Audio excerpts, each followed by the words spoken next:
Përshëndetje të nderuar zonja dhe zotrinj, ja ku po ritakohemi sërish me mua Tirona Lilin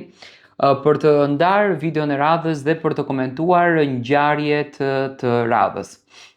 Dua të flas pak për një shqetësim që në fakt është ngritur tek fansat të Mimoza Ahmetit, të cilët duan të votojnë rreth Mimozës, duan ta mbështesin Mimozën, por një padrejtësi po ndodhen në faqen e saj zyrtare në Instagram.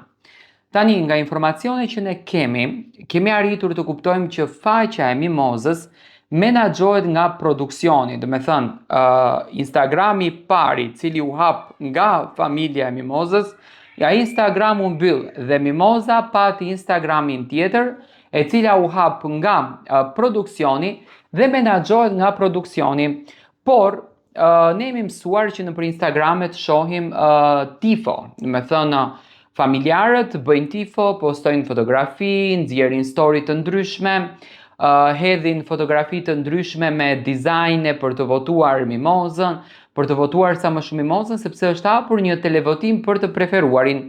Siç duket, asnjë nga familjarët e Mimozës nuk kanë qasje në Instagramin e Mimoza Ahmetit dhe për ditë të tëra që kur është hapur ky televotim,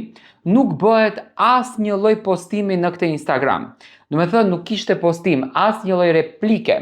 kundërdrejt gjuhës së përdorur së Ilir Shaqirit për Mimozën, që besoj familjarët normalisht në këtë gjendje dy fjalë do t'i kishin thënë se do t'ishin shqetësuar. Nuk ka asnjë lloj story për ta mbështetur Mimozën, për shembull me fotografi të dekoruara me tipin që voto Mimozën, voto sa më shumë. Do me thënë këtë gjë e kërkojnë fansat dhe e quajnë si padrejtësi dhe e shohin që po i bëhet shkelje Mimozës. Nuk po bëhet alarm Mimoza që të mos të votohet Mimoza, njerëzit të harrojnë dhe të nxjerrin të preferuar dikë tjetër, sepse dihet që sa më shumë alarm të ketë në Instagramin e Mimozës, aq më shumë do me thënë fiton Mimoza në këtë mes.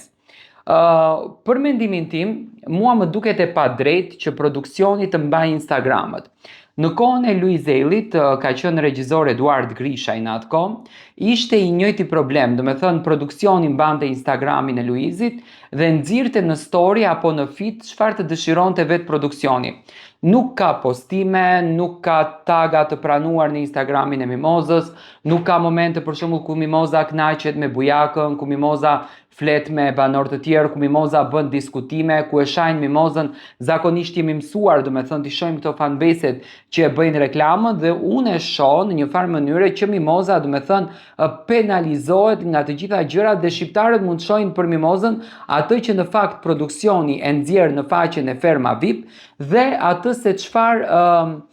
në për TikTok do me thënë përflitet për Mimozën. Unë mendoj që produksioni është duke u munduar që të mos i bëjë një lloj reklame Mimozës, ose njeriu i cili e ka marrë përsipër nga ana e produksionit ta